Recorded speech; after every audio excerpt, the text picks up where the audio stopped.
농민 기본소득에 대한 사회적 관심이 커지고 있습니다. 기후위기와 코로나19 팬데믹 속에서 농업 농촌의 가치가 더욱 부각되고 있기 때문입니다. 네, 국회에서도 농민 기본소득 토론회를 열고 법제화를 위한 의견 수렴에 나섰습니다. 강창호 기자가 보도합니다. 연일 악화되는 농업 농촌 여건 속에서 농민들을 위한 기본소득 법제화가 필요하다는 주장이 나왔습니다. 최근 국회에서 열린 농민 기본소득 토론회에서입니다. 토론회를 주최한 용해인 기본소득당 의원은 농민 기본소득은 농민과 농촌 공동체 구성원에 대한 권리라며 농촌의 지속 가능성 향상에 크게 기여할 것이라고 강조했습니다. 농민들을 희생시킨 우리 사회가 당연히 고객적 가치를 지니고 있는 이 농업에 대해서, 농민에 대해서 어떤 공동체 구성원에 대한 권리를 보장할지 더 많은 고민들을 해나가야 하는 시기라고 생각합니다. 박경철 충남연구원 사회통합연구실장은 주제 발표를 통해 현재 추진 중인 공익직불제가 농민들의 소득 지원책이 되기엔 미흡하다고 지적했습니다.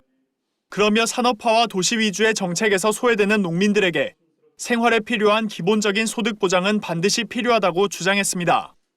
산업화와 도시 위주의 어떤 정책에서 소외된 농민들, 농촌 주민들에게 생활에 필요한 기본적인 소득을 이렇게 보장을 하자는 거고요. 특혜나 시혜성이 아니라 또 농민이면 당연히 받아야 되는 어떤 권리로서의 또 지급 대상 구체화 등 농민 기본소득 법제화를 위해 합의돼야 하는 쟁점에 대한 논의도 이어졌습니다. 누구에게 지급할 것인가 하는 문제가 가장 큰 쟁점이고 기본소득의 성격을 규정하는 문제이기 때문에 대단히 중요한 의미를 가지고 있는데 충분히 더 논의해서 풀어야 될 과제라고 생각을 합니다.